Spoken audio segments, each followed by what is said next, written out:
వచ్చే ఎన్నికల్లో పొత్తులపై కేంద్ర నాయకత్వానిదే అంతిమ నిర్ణయమన్నారు ఏపీ బీజేపీ చీఫ్ పురంధేశ్వరి. ఇప్పటికే తాము జనసేనతో పొత్తులో ఉన్నామని అన్నారు. అంతకు మించిన పొత్తులపై జాతీయ నాయకత్వం ప్రకటిస్తుందని స్పష్టం చేశారు పురంధేశ్వరి.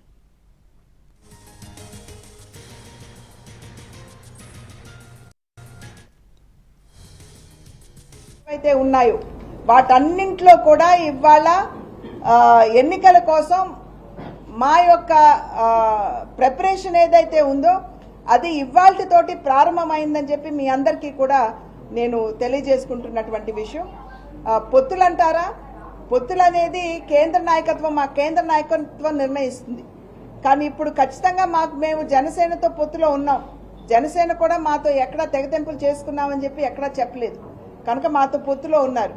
ఈ రెండు పార్టీలు పొత్తులో ఉంటే ఇంకా దానికి మించినటువంటి పొత్తులు అంటారా, మా కేంద్ర నాయకత్వం దాని మీద నిర్ణయం చేస్తారు. అయితే ఖచ్చితంగా భారతీయ జనతా పార్టీ యొక్క పొత్తు 5 కోట్ల ఆంధ్ర ప్రజలతోటి ఉన్నది అని చెప్పి మీ ద్వారా ప్రజలందరికీ కూడా మేము తెలియజేస్తాం. నియోజకవర్గాలు